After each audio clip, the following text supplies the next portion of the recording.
So today I have a chat with Tosh, or should I call you Tobias? That's the As you prefer.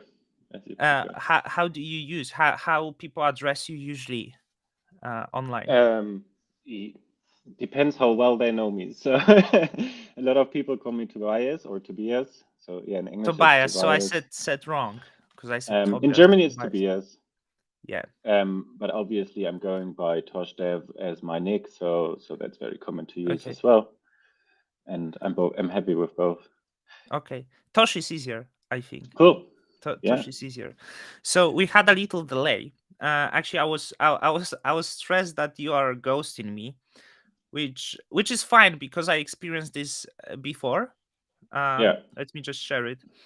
Once the Juno launched, I was planning the interview with Wolf Contract. I Mm-hmm. believe you know him. Sure. Your partners, I guess. Yes. So I was ghosted then, but it was very busy time, and I don't really get angry with this stuff. So Yeah, don't take it personal. The space is so moving so extremely quickly, and things happening last minute here and there everywhere. So yeah, this stuff happens yeah, quite so sometimes. I'm not getting angry because it was very busy time, and actually I don't think Wolf Contract uh, does any interviews. So like It didn't so far. Yes. yeah, so I wanted a few times to get him on, and I'm still messaging him every few weeks. Hey, how about interviews? No response. But I No, just keep. yeah, he's extremely busy. He's on managing side of Junior, extremely involved, and so yeah, it's still in the early days, so it's quite chaotic. Extremely like a high amount of requests coming in from everywhere. So I think that keeps him busy most of the times. I also have troubles reaching him here and there, Yeah, but we so we do most stuff by chat, and this is usually he comes back sometimes. I actually never really get angry.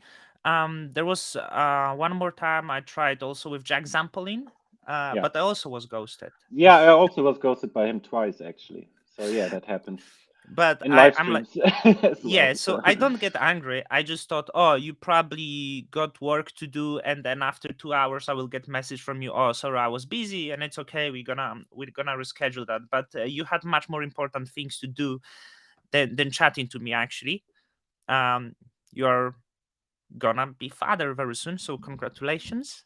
yeah, it's second Um, child. So oh, second yeah, one. Okay, yeah. okay, that's cool. So starting about crypto, like my main goal is to learn about like people who do something within mainly Juno ecosystem, but I also touch the Cosmos. So I would like to learn a little bit more about your story. Maybe before we get to Juno, the story, how you got introduced to crypto, your developer story, and are you maybe self-taught? You went to university or anything like this? If you could introduce me to yourself. Yeah, sure.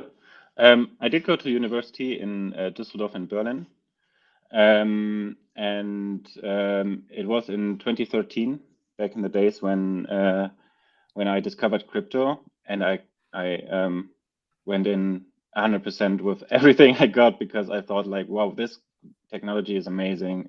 It was mostly Bitcoin.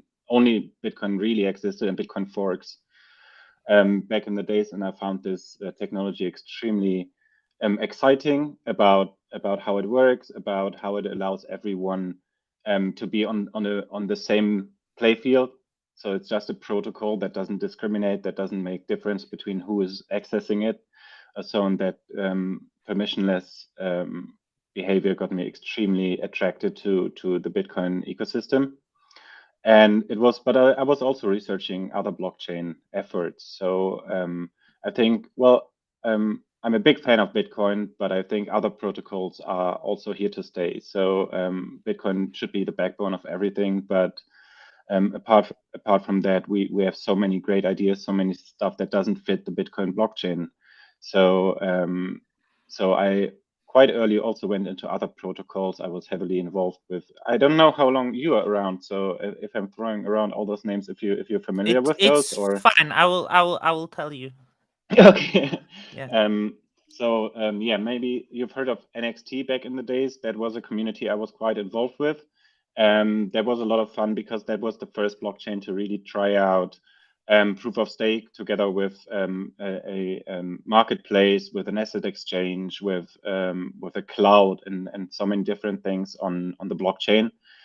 And even though it wasn't extremely successful, well, it was for a while, but the community was actually quite strong and extremely interested in all those ideas. And this is where a couple of other technologies emerged. Maybe you probably know of Waves, of IOTA, of Yeah, I know Waves, IOTA. Komodo. Like you are German, so IOTA like whenever I speak to some German friend, he's like, "Oh, like IOTA is like they Yeah, know about IOTA, but IOTA like thing doesn't have the good publicity right now. Many people don't seem to yeah. like, I'm but also not I'm extremely aware. convinced of IOTA, but that's Yeah. a different story. We shouldn't dive into that Hmm. here. Um, but yeah, with IOTA, I wasn't too much involved as well. But with Waves, I was working with Sasha Ivanov on from kind of the first days of Waves. We had different opinions, so we split quite early, around half a year after the protocol kind of went live, and then I went to help the Lisk team to create Lisk and the Lisk SDK. That was quite some fun, but I wasn't a too big fan of sidechains. So this is when I discovered Cosmos actually with different chains that are independent in themselves. And this is the first project that I actually always looked for, where you have a core protocol and the team gives this away to other people to say build, like we've actually made it as easy as possible for you to build on top of that. And this is what Cosmos does. This is what excites me the most in the Cosmos SDK ecosystem, is that this open source idea that you give the power to everyone to do it themselves as well. And so this has drawn here. This is also then convinced me to create a validator in the space. And yeah, it's been a wild ride the last years, and it's been a lot of fun. And Yeah. So I'm not that long in the space as you are. First time I heard of Bitcoin was 2013. I wasn't involved in any way. I'm not the developer, but back then the reason why I heard about this and because it was first time everyone was talking about this new money that crossing $1,000, and this was, um, I mean, it. Many people probably learn there. I didn't know anything about this, and I pretty much forget about this for a while. And I entered crypto space in 2017 when the speculation started, and of course, I wanted to speculate on that as well. I entered in the end of 2017. I never heard of NXT that you mentioned, but in 2017 I actually bought Lisk that cool. you mentioned, and I didn't That end up timing though, well. I guess. I was. So there was Lisk, there was blockchain called Ardor. Of course, it was altcoins, and it all turned to dust for me later on. Yeah. And I entered back the crypto space around the start of the pandemic, early 2020. I felt like, hey, this is great time to speculate, and I start buying crypto, which was going down soon after when the pandemic started. I didn't know why, because and I got Cosmos, and I didn't know anything about this, but as time passes, I learned a little bit more. I learned about what is Cosmos, what was proof of stake, and stuff like this. And I'm trying to interview people to learn more, right? But I I have general knowledge of the blockchain. I know what's around. I know the projects, but I'm not developer myself to have some really deep knowledge. But you can throw the names because I read a lot, so I know what's happening within the community. So SG-1, you're co-founder of SG-1, Yeah. and I think also Wolf Contract is part of this. So Mm-hmm. were you uh, were you just founder as yourself, or it was the group of people that started this? No, that was me with Wolf.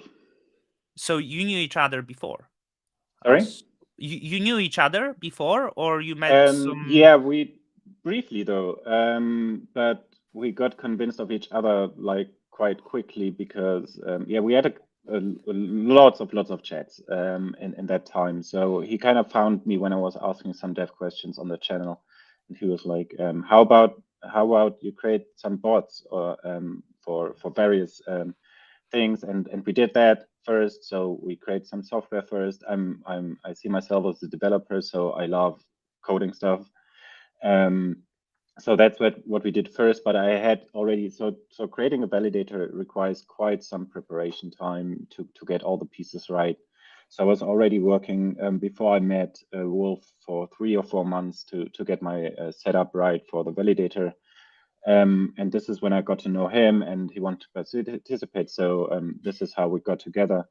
And yeah, eventually, I think it was in June 2019, if I'm not mistaken. No, 2020, when we then actually went live and kind of um, yeah, started building a community around, because we are excited about the ecosystem. We want everyone else to be excited about the ecosystem. We want validators to have at least a certain standard on communications with their community. We are trying to be there all the time to give support. It's not always possible on all the channels, so we're not too active on Reddit yet, but we try to change that. But we're trying to be active everywhere and give people support and help in our ecosystem. It's not probably the best to speak about others, but like if you could like say a few words about Wolf, like who he is, like I don't know, something from like what, like briefly, what was his story? I don't know if you know, but he's like he seems like really big figure for the Juno ecosystem, probably number one now as the symbol. Everyone who wants to learn about the Juno like has to follow Wolf contract. So wonder if you could say a few Yeah. words.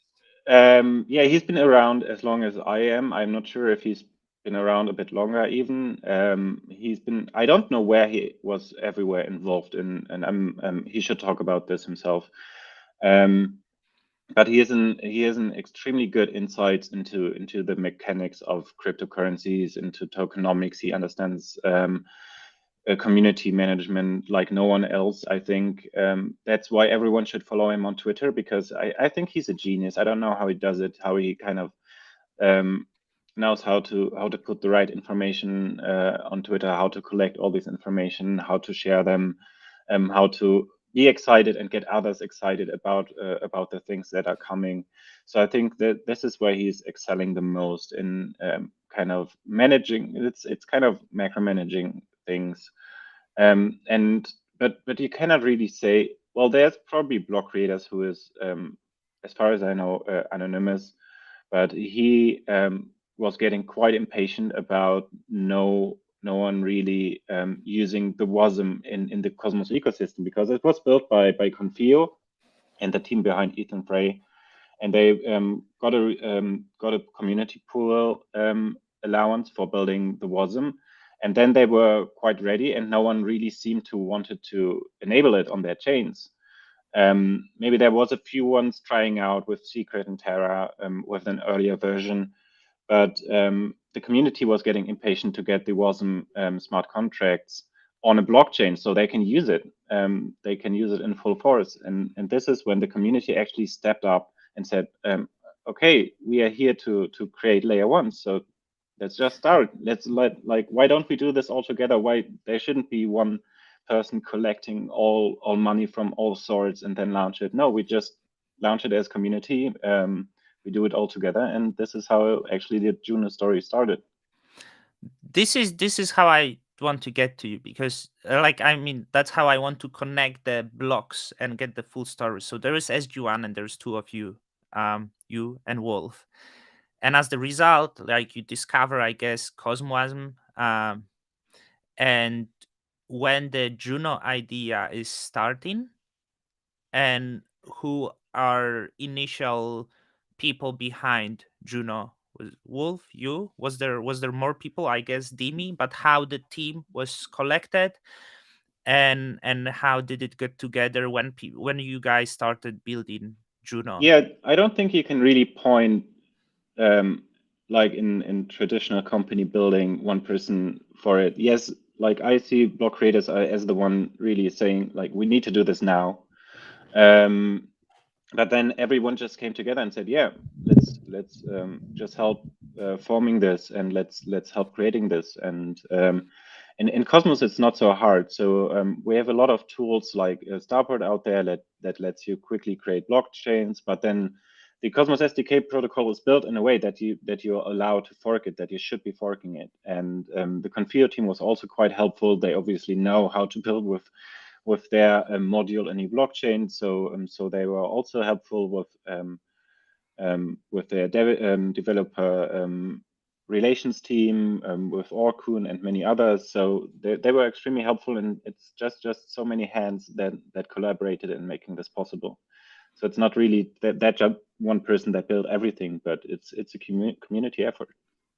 Like there's I was speaking to my friend, and I tried to shield Juno to everyone. I actually it become my biggest exposure because of the price happened that it happened. Don't want, but for many it ended this way. But the main question I get from people is like, and it's really difficult to answer that because you can use the words permissionless, interoperable.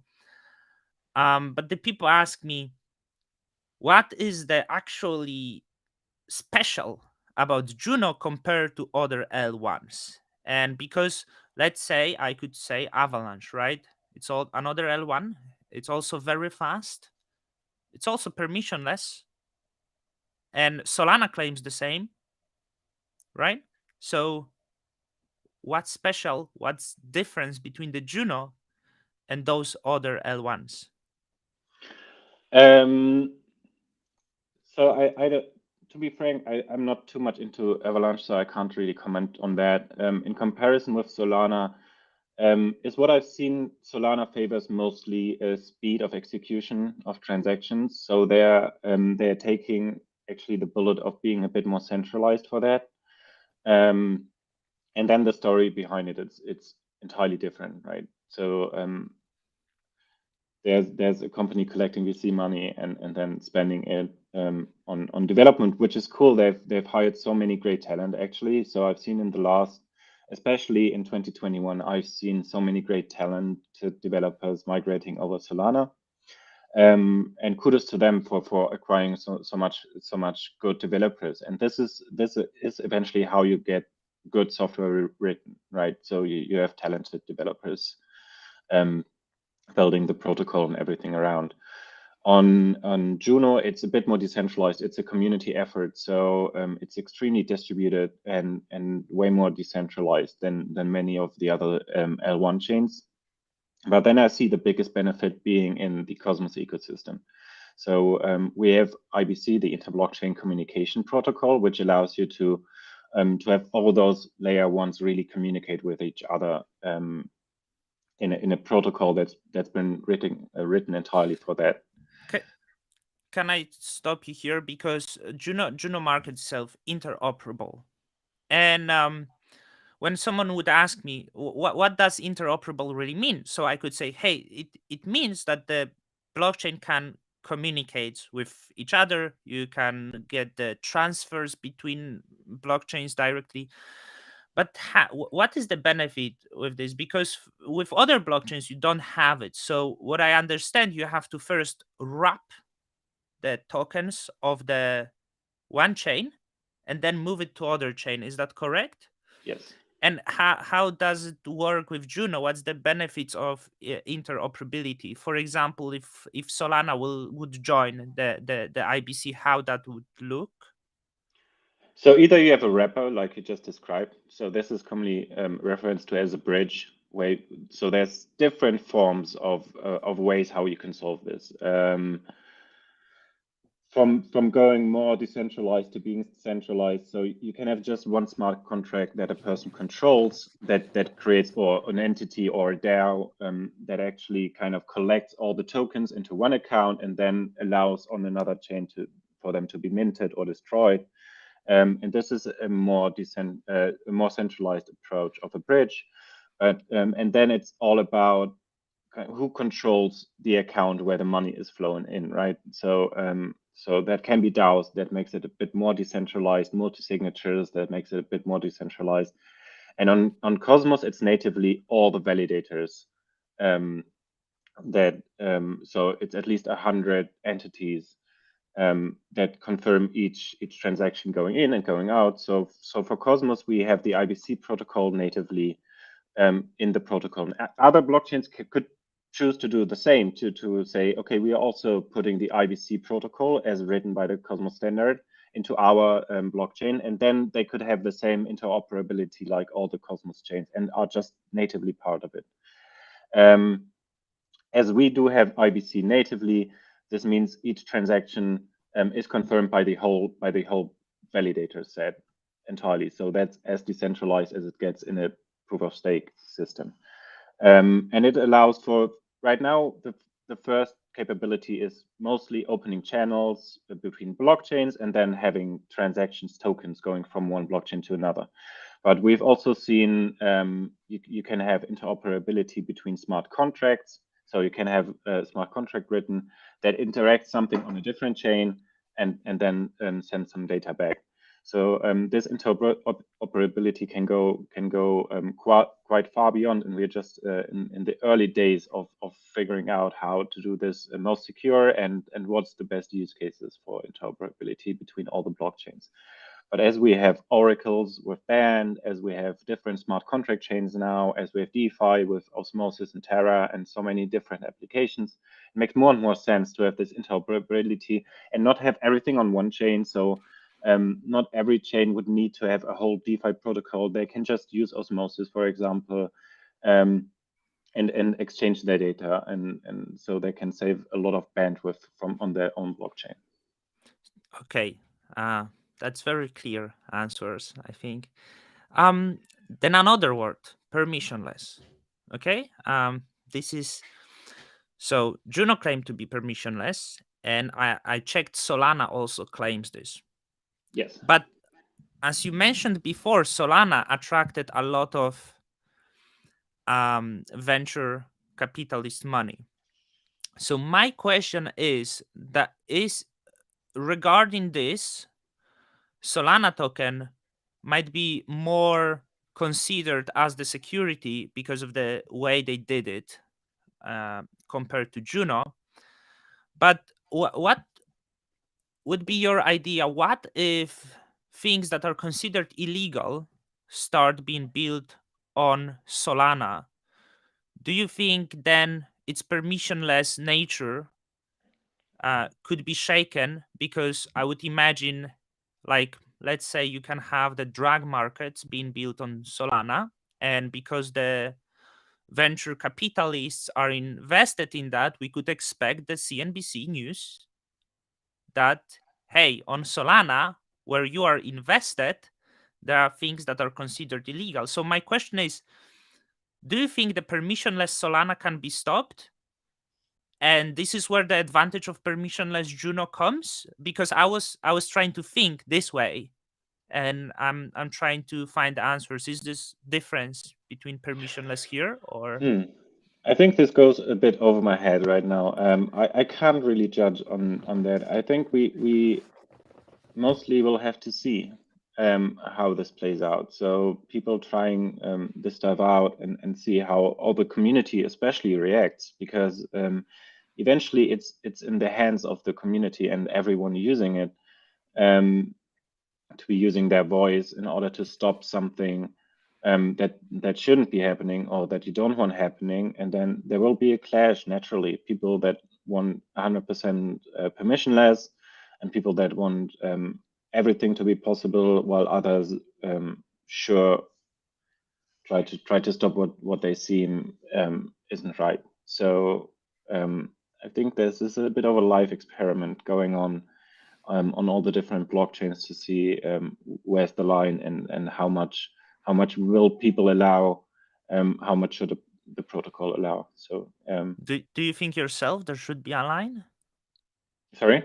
Do you think yourself that there should be a line and the community should stop certain things, or the permissionless nature should be unstoppable and just judged by people. Yeah, I don't claim I understand everything always. So I let other people do their stuff. I don't know why they do it or what's in their mind to make certain decisions. So I'm usually not trying to invade other personal kind of belongings in any way. So no, I'm not too opinionated about what other people do. So depends. Okay. If it touches me, then I'll probably Yeah, because this is the difficult questions actually. Like I was thinking I because agree. when people when I noticed many people who built on Juno, like and they say DAOs are great. Like I believe so. Like and they say, hey, they create the DAO, the water, for the poorer countries, or they think DAOs could replace governments. When I hear DAO, I see the illegal stuff. Like that's the way my head work, right? What comes to mind for you? What do you mean illegal stuff? I see guns DAO. Like I just think there will be that But stuff because there's countries where guns are totally fine and legal. So and yes, I don't mean this is the worst stuff, but like mm, as we have the dark web and we have Silk Road, I feel the really nice Silk Road could be built using DAOs and Juno Network somehow. And I'm not against that because my beliefs, I'm not against the I my my personal beliefs is, for example, that the drugs should be legal, right? So I think there is good thing, but then we could go further, and I don't really like to speak of that, but we can hear sometimes that there was child pornography discovered on the Telegram or groups, right? And essentially, I also believe the DAOs will have part in that, right? Because this is the perfect tool for this sort of groups as well. I'm not sure. Um, blockchain has also proven to be quite traceable. So everything is out in the open, even though it's permissionless. You're still not 100% anonymous. You can still be found when using blockchain technology. So I would totally not recommend anyone using this sort of stuff um, on a blockchain. But I probably I would recommend not doing it at all. Is Yeah, of course. what you have mentioned last. But yeah, blockchain is not a great tool for that. So I don't Hmm. see us or like the blockchain ecosystem as a whole attracting these sorts of things because it's too traceable, even though it's Okay, permissionless. that's the So good answer because that was like I think DAOs are great, but I think there will be like really strange DAOs popping out, and also I think the community has the morals, right? So like wherever these things happen, I believe there is also part of community that that will have the mission of tracing this sort of behaviors, the pathological behaviors. So also I think as maybe we will have some pathological DAOs, like I'm not sure which ones, but if they will happen, on the other side we will have the DAOs that will be tracing that pathological behaviors within the ecosystem, which is then good, I guess, right? yeah, So I think there's always solution for that.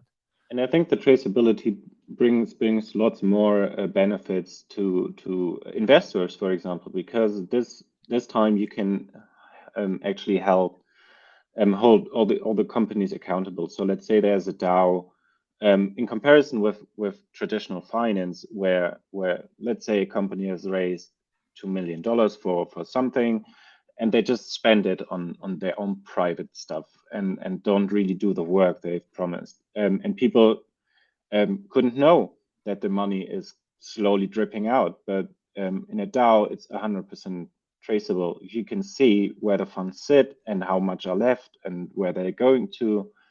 And this can finally hold companies, even especially DAOs, they don't have to disclose everything, right? Every dollar they spent, but when like 70% of the wallet just gets emptied, the community might be there like, Yeah, what just happened? where's yeah, where's yeah, that going, right? And you can be part of a DAO in many more ways than you could have been part of a company before. So I think that's a huge benefit that we can yeah. have That's some good as things investors. that clear this out for me. Um, because then you can also hold politicians accountable, like, right? Exactly. You can be like, hey, here is something happened that I'm not sure it should happen, and with blockchain you can technically censor that things politicians would are not unable to censor that. Let's get to Cosmos, because you're also developer on the Cosmos, and it's for sure that my favorite blockchain. Have you ever spoke with Jake One or not? Know much Actually, about him? not. No. I've been in calls with him, but we never were really close. Controversial person, right? The Yeah, I don't. Um, opinions.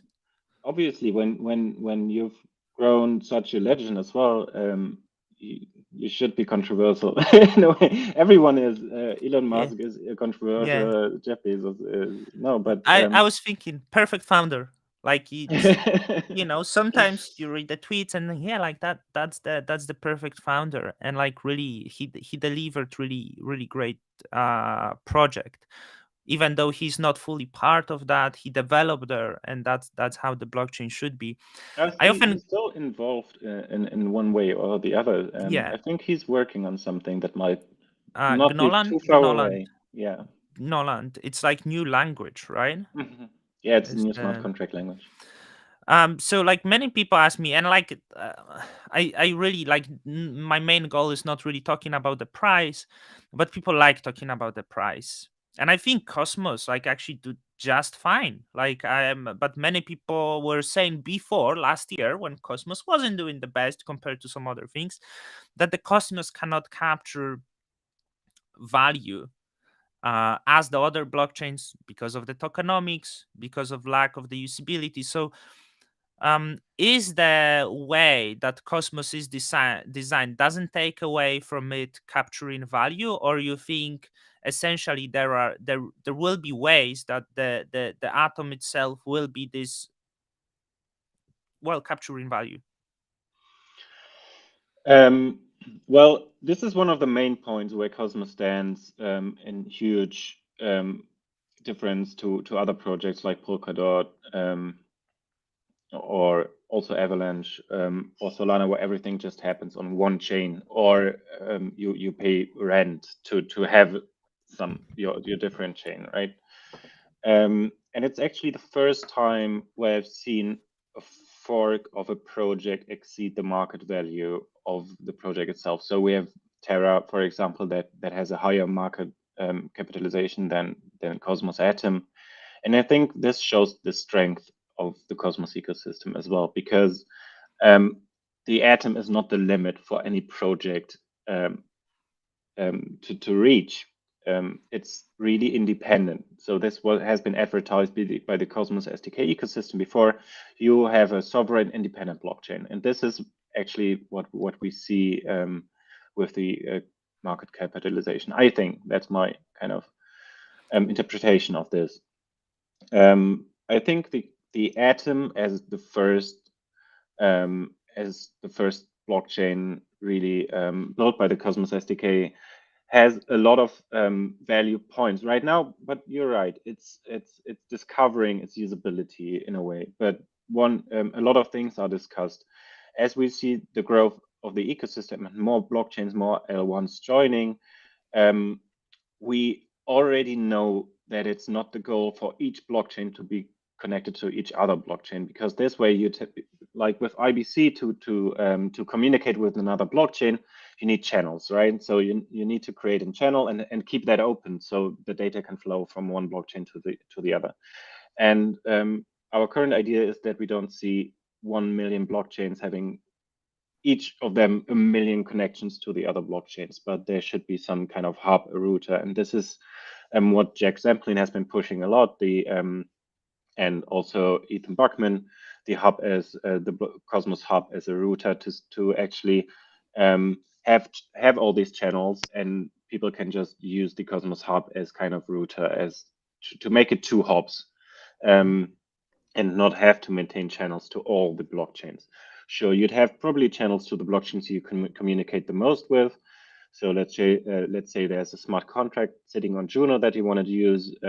You can make a channel with Juno directly and have the data flow between those blockchains. But if every once in a while you need a chain or Oracle data, then you might just want to hop through the Cosmos Hub, and this creates less friction in the ecosystem, and this makes it for shorter hops many times probably. And this is what I see as a strong value proposition for the Cosmos Hub. Um, but there's still many other ideas on what to make of the Cosmos Hub as kind of the center maybe of the IBC ecosystem. Do you think that competition that is happening there, maybe between like Osmosis and some other chains, is good or destructive rather? No, I'm a fan of competition always. And yeah, there's none of us claims to like, are we going to replace this or that blockchain? But we're just building out what we need, what we want to see in the ecosystem, and also many other peoples are building bridges to other blockchain ecosystems. So we want bridges rather than replacements, and just let's all work together, because we see more and more how much needed the blockchain ecosystem is as a whole in the world to decentralize more of the stuff that's been too centralized, and there was no solution to be decentralized in the past. And I think, yeah, I'm a fan of decentralization anyway, so there shouldn't be one entity that controls everything. And I think this is what we are seeing built out Yeah, these days. I agree with that because I think the competition increased the development, the speed of development, um, the Innovation innovation. Yeah, ideas, so yeah, I think it's like many people, hey, it's bad that it's happened, but no, it's actually so good. Like yeah, yeah. the chaos brings the beautiful things. Um, Jack um Jack Dorsey tweeted once, "Rust is the future." Is it your favorite language? I'm actually not the too big professional in Rust yet. I like it, yes, a lot. It gives a lot of confidence in the developer that everything is working as it should. Is it my favorite? I don't even know if I really have a favorite programming language. Each of them fulfills a great promise. So sometimes when I want some some stuff quickly written, I prefer Python maybe a lot, or I don't know. It always depends on the use case. Would you have any idea why he tweeted that Rust is the future? Yeah, probably because as I said, it gives the developer also a lot of feedback on what's going right and wrong. It gives a lot of security to smart contracts that hasn't been there before. And that's, I think, why it will be the future. So it's quickly to grasp. You can quickly understand it. You can quickly write it, and it gives you a lot of security benefits. Um, and yeah, in comparison with, for example, JavaScript, which is hell in this domain, yes, it's definitely better in the future. Yeah. So what you say, you don't think the Agoric will be very successful blockchain? Yes, they're working. Well, they are already working on this for 20 years now, I think, to get it Yeah. a secure JavaScript environment. So they've done their research. They've put lots of time and so but you need that in order to make Hmm. JavaScript secure. Um, But what I got from you that it's not easy, and Agoric might have its obstacles, right? yes, It's yeah. okay. Um, let's say I think the in order for Juno to succeed, we need to have a lot of developers, right? people to build, which is even like Wolf tweeted about this. Let's not get distracted with the price. The success happen when the stuff is developed, like when development happens. Solana has a lot of developers, and why, for example, people who build on Solana would switch to Juno? What could attract the developers to Juno? And also with extension, right? You have these EVM compatible chains. Like, so, like, does, like, why would these people come over if they already can build on their blockchain, like on the EVM compatible chain? Do you think the EVM is not the solution here, but maybe Cosmo One delivers something more here? Yeah, it's certainly a different approach, but I think even we have. Is it today that Evmos launches actually? The website is that shows you how much you can get the airdrop. It's Yeah, so I'm I about think time. it's Yeah. extremely close. Yeah, they've delayed a few times. It's extremely close to be launched, and it will be. I have big hopes and big expectations of Evmos because it's such an important piece in this ecosystem. I think both will fulfill a great promise. So it's as we mentioned before, there is competition now. There is competition between different interpreters of smart contracts, which is just good. I can't foresee which kind of smart contracts will be built on EVM, which will be built on WASM. Um, so let's see about what's happening on this front. I can't foresee the future. What I think can happen a lot in the future is people migrating from Ethereum to their own blockchain on Cosmos because their app just got too successful. They don't want to pay huge transaction fees anymore, so they just put the EVM on their own blockchain and start a new blockchain with their application specific smart contract, more or less. They can do this with a smart contract or just build it natively in the Cosmos SDK as a module. So we'll see all those approaches. Probably some projects will start on Evmos or on Juno with their first smart contract, and then they get too successful for a single for collaborative chain, and they take that and create a new chain for on their own. But yeah, we start to have this funnel, right? So people can try it out on an open permissionless chain, can build their D app, can write their smart contracts with the interoperability already everything in place. And then if it gets very successful, they can take it from there to their own blockchain. So there will be a route of different applications that they take. Some don't want to build the infrastructure all on their own, so they're extremely happy to be on an existing infrastructure like Juno or Evmos. Why people migrate over from Solana, I can't tell yet. I think the community is a huge factor here. So I think why most people build on Ethereum right now is not why because it's the most performant, but because the infrastructure is so great and already in place, and the community is amazing and huge. So it's millions and millions of people, different big companies already involved, and this is obviously the biggest driving factor right now for building on Ethereum. And all this has to be created by every other blockchain as well, right? So some people don't want to do this, and so they use existing infrastructure. Some people want to look for the community, and I think yeah, everyone makes a decision here and with their own voice. So the greater the community, the more projects will come. I think there is something beautiful about Juno, the fact that it just airdropped, and when people would see, like, hey, because many people in crypto do believe in decentralization and as fair distribution as possible, and like if they build in Solana and they have these values in the life, that's not necessarily align. Solana do not necessarily align with their values. I think Yeah. we're like, hey, here is something I want to put my hands on, and with that, the airdrops. Um, I wonder, like, because there is some issue with the airdrops, right? And now, like, the first one are okay. Like for me, maybe you have different opinion. The unexpected. The Juno airdrop was quite unexpected.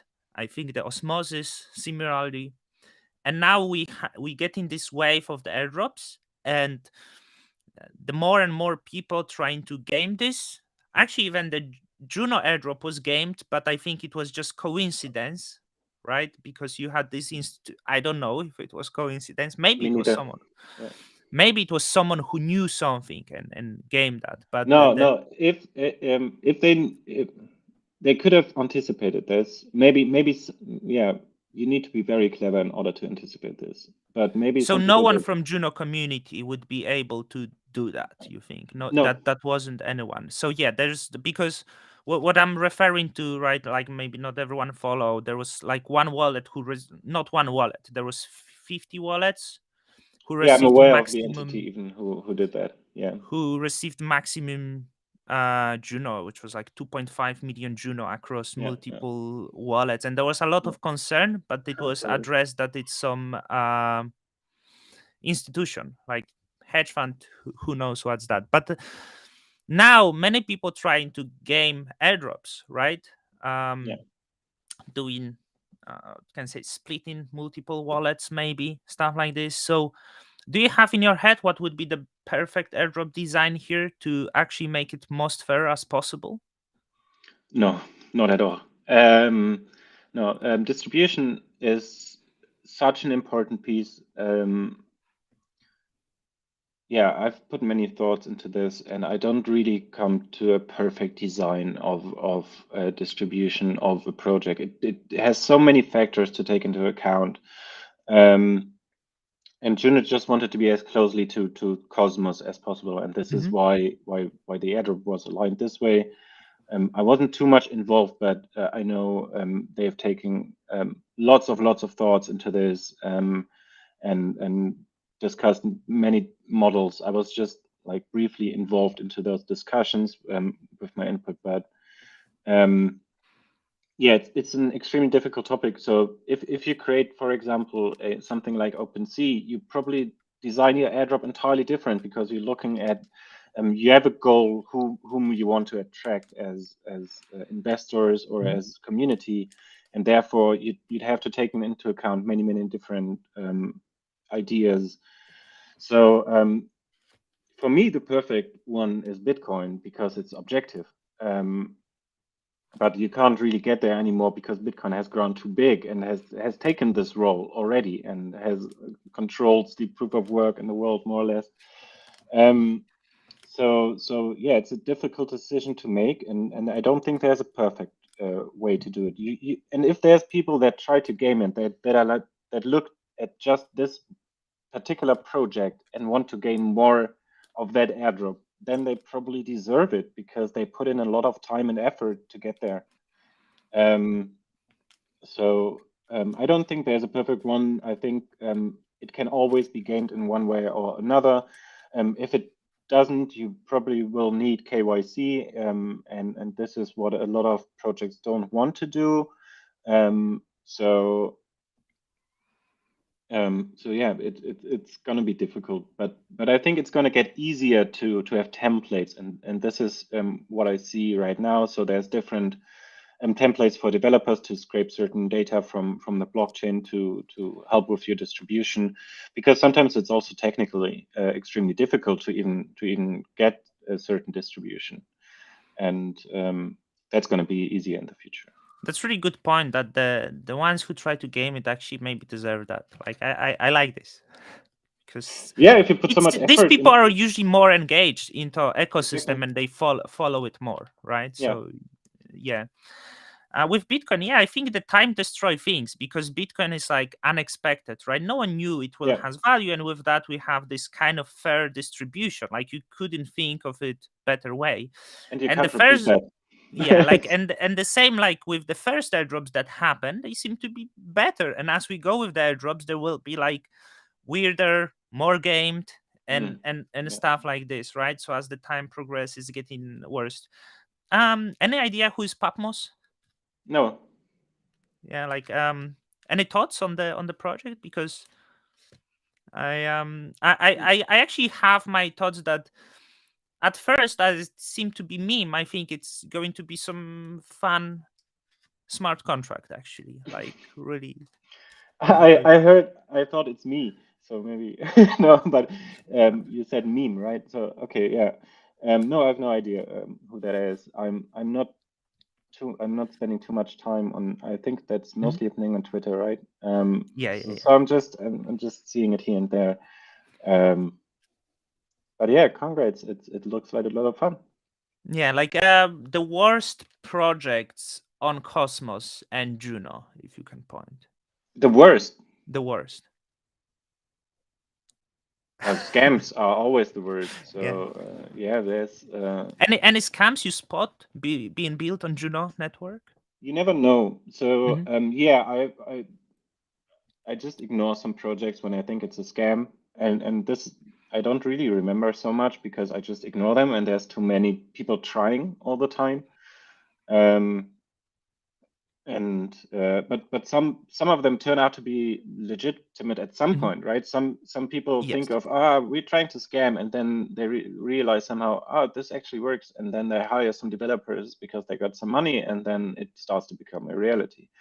I've Hmm. seen this many times in the blockchain ecosystem, where people are still stuck because it's successful actually what they did, even though they Yeah. didn't intend to in the beginning. So this is also a driver, um, and because we've talked about traceability of tokens, and so people have been held accountable, and then some head of the project swapped, and it became a reality afterwards, Hmm. because there's money behind that. So you can't really tell from the beginning all the time, but I would just um, use intuition on does that make sense? Not FOMO too hard on projects. Leave it a day or two to evaluate stuff, and then ignore the ones Hmm. that seem very scamish, but keep them on the radar maybe if it's exciting promises. There's few projects happening now.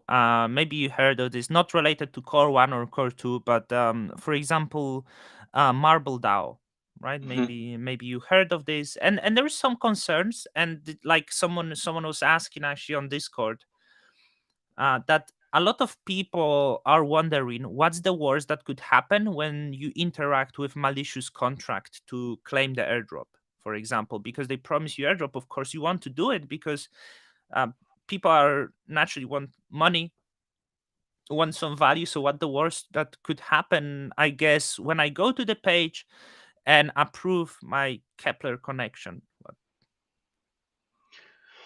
That shouldn't be a problem. The problem is signing transactions and really reviewing what you're signing there. So there's Um, no danger if I connect the wallet, hit approve. That's the no, it usually tells you like this website is now allowed to see your address, and okay. that's yeah. Sharing your address in crypto is not your public address, right? Your address. Hmm. You should never share your seed phrase. You should never share your private keys. That's rule number one. But if you don't do that, you're usually quite safe. Um, Especially connecting and they see your address isn't a problem. If you're not trying to be as anonymous as possible, then you don't want to share your address either to Hmm. connect it to with your IP. Well, I don't know, but yeah, that's Yeah, but that's the concern because I think many people go to page and say, "Oh, like I want to connect. Is it the danger that I'm gonna lose my tokens?" So like no, that that's that's usually all not the the danger. that's say Yeah. yeah.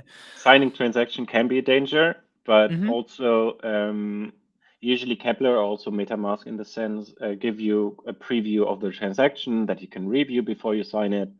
And this Hmm. is maybe what people should be learning to do in order to be more But secure. then signing transaction, let's say you lock your some tokens in the DAO, and during that transactions, is there any danger?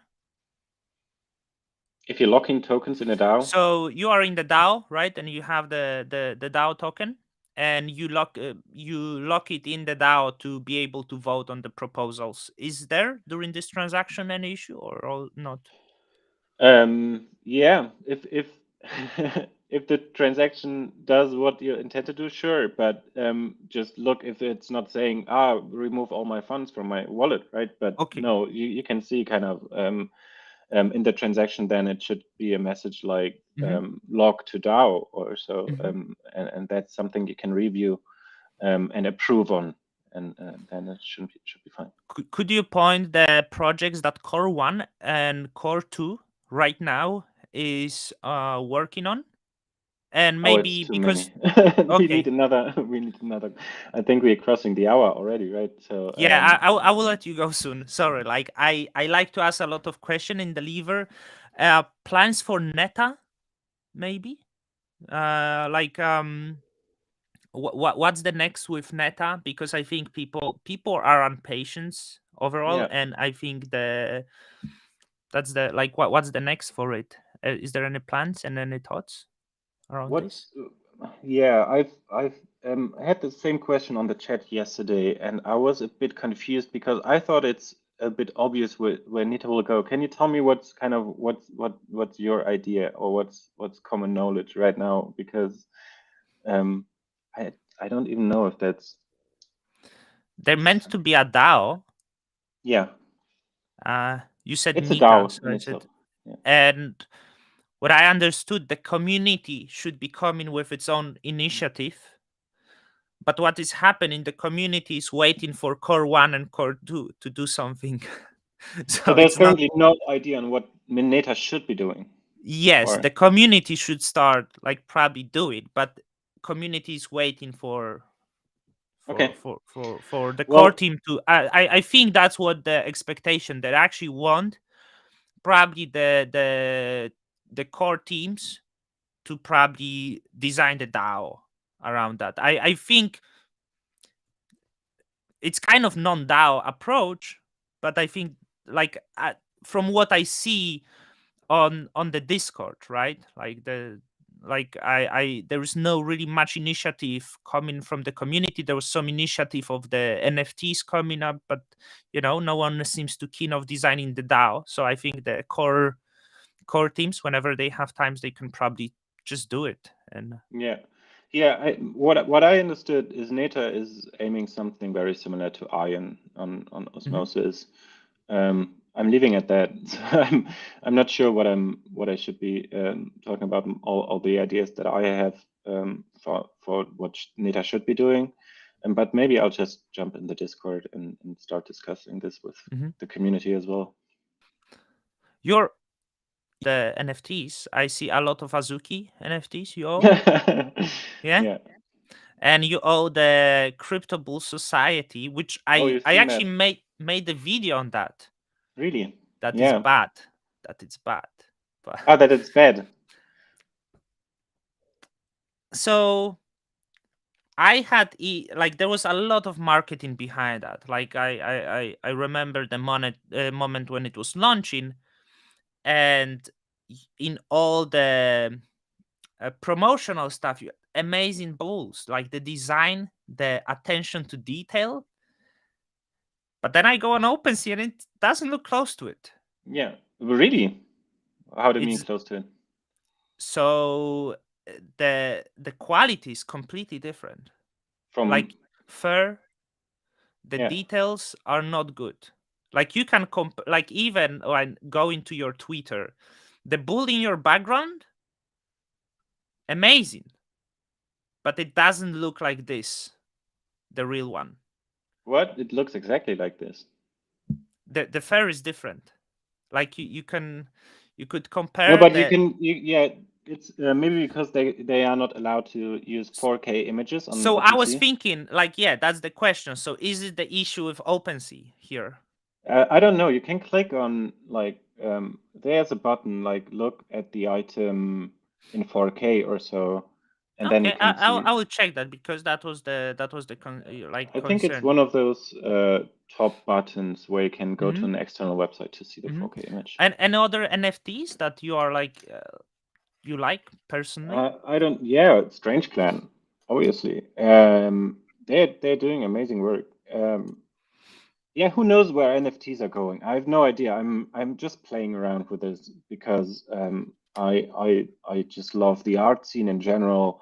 I think this is blockchain is one of the biggest revolution for the whole art scene in general, for music makers, for people that make art, like especially digital art. And as our art becomes more and more digital, anyway, I think this is a natural fit. So Yeah, I got invested in those crypto bulls and bears because I love the art. Um, I don't know if it will go up in price or not, and this is like I'm just having some fun with NFTs.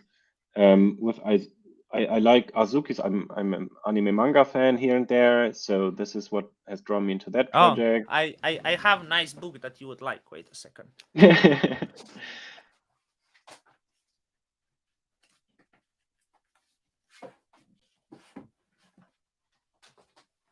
You know this? Wait. It's very. I think it's popular. You have it? It's wrong way around. Can you turn it? Sorry. Oh no, I actually don't know that. Oh, you should check it. It's like really cool. Friend recommend this. Like a little dark stories. It's like I actually thought you'd bring Akira now. I have those Akira. Do you know? beautiful art. I don't Oh, have. cool. I have all of the. I have first edition of Dragon Ball Cool. manga and stuff. Nice. I like anime a lot, right? I Cool. like Yeah. anime a lot. So like, but check out this book. Is horror anime if you enjoy, and the art is absolutely like it's like the art of the book is absolutely Awesome. beautiful. So Karafuru, have you seen? Like it's not necessarily anime, but I think it had like amazing art. Have you heard of Karafuru? I've heard, but I didn't check it out yet. Yeah, I love the I've art heard a of lot. People Karafuru. talk about it. Yeah. Yeah, like I think it's what I don't own it, but it's one of my favorites. And with the NFTs, my question is because there will be NFTs, whether it's Passage 3D or Stargaze. And I was speaking to a friend, and he was telling me that he thinks the gas fees on Ethereum are actually the feature. It stops people from selling. That's the one. And it increases the value of the NFTs because people who don't have, well, it's more like exclusive rich people club, which will like make these NFTs like Azuki, Yeah, I right? don't think that's good. You don't think because my Rich friend would think. people's only. No, I don't think that's So good. he That's was like, the "Hey, opposite this." of why we're here, right? Yeah, like that was the his opinion that the gas fees are not a problem because if No, I person understand. has Yeah. 30K to dump on the NFT, they don't care about the gas fee, Yeah. only the small. So my question would be, do you believe that the Stargaze or Passage 3D, because I think the NFTs on Ethereum have quite nice cultural impact. I think Azuki is become sort of culture. I think the apes are sort of culture. Punks are sort of culture. And I don't think the Stargaze should create the copies of this project. Do you think that Stargaze will be able to attract maybe big brands, big artists, that they will decide to launch on the Stargaze or Passage 3 instead of Ethereum? But because so far from what I've seen, the chain that capture most of the NFT, the cultural, the impactful NFT is actually Ethereum. So what has to happen in order to attract these impactful projects towards other platforms? Yeah, no doubt it will happen. So you 100%. think we will have the soon when Stargaze launch, we will have impactful NFTs? But you've. I think this is two different questions, two different points here. Because Okay. one is you've mentioned CryptoPunks or apes. Those that those were not attracted by Ethereum, but they were coming from Ethereum, right? So Mhm. we already have the first ones on the Cosmos. I don't know if they will write a similar story, but it's probably the same kind of way that they could go. So we could see the Reds becoming the new CryptoPunks. I don't know, but this would be kind of how news stories get written by Juno or Stargaze. But then on top of that, attracting external big players. I know they are lining up. I know they want to be part of this game. I know they are some of them don't really care about the blockchain they're hosted on. Some do really care about the fees. Mhm. I don't think it's a good feature when the only thing preventing you from dumping is the extraordinary transaction fees. Hmm. So Yeah. that shouldn't be kind of the barrier. No, you probably would want liquidity. You would want Hmm. your NFTs also to be able that you sell them when you need them to sell or Hmm. when you want them to sell, right? So this should be the feature. Hmm. So but liquidity in NFTs is a big problem. You can't really Yes. sell it in a minute or so. You have to be patient, or you sell it way below Yes. market value. Um, Yes, and those NFTs that, like, let's say, lost the value, like, I'm not gonna sell that because the gas fee is higher than the sometimes is higher than the value of it, right? So yeah. it's quite strange. Anything beyond Strange Grand that you are excited that's something coming, maybe to Stargaze or Um, I'm not too much in the background of these projects mm-hmm, to know exactly what's coming. mm-hmm, So not my exactly. field of expertise right now. Maybe that might And change. anything you know about the Luxo? It's also project from Berlin. No, Luxo. This okay. Like that's what because there's the I think the inventor of the uh, ERC-721 is actually founder of Luxo. I was thinking it's maybe, but that's okay. Thank you so much. I think I've asked a lot. I thanks think for the having people me. can learn a lot. I'm sorry for taking over an hour of your time, but Yeah, I feel would. free to reach out. I'm Toschedev on Telegram or Discord, and yeah, I'm sometimes available, not always, but yeah, shoot me a DM And if you anything have you any would like questions. to say that like it's really important for like you think for Juno or that people to know. No, I think we are exactly where we want to be. Starting to be in the spotlight here and there, the whole project, and it's helping to harden stuff out, to attract more developers, to attract more community. Yeah, but one thing is always you don't need to be a developer to get involved. Like you're showing, you can dig deep and ask questions and host podcast and share information.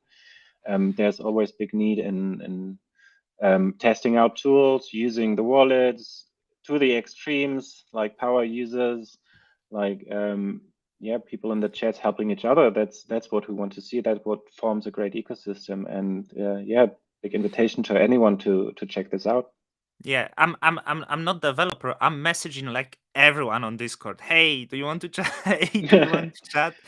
Like not Yeah, everyone respond, but like that's that's the way to valuable. do it. I don't know how to do it, and like because no one really like do chats with Juno people. Like I'm validator stuff like this, which is like very important part of the ecosystem, right? So, um, one last thing, you retweeted the decentralized name service. I'm fan of this project. Yeah, Finally, there is one more bit of news coming soon.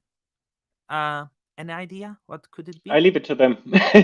Okay, yeah. Thanks a lot. Thanks a lot. Take care of the things you need to take care, like Thanks your for having family, me. and hopefully speak once again soon. Cool. Bye bye. And enjoy the rest of the day. See you. Talk to you soon. Thank you. Bye. Bye bye.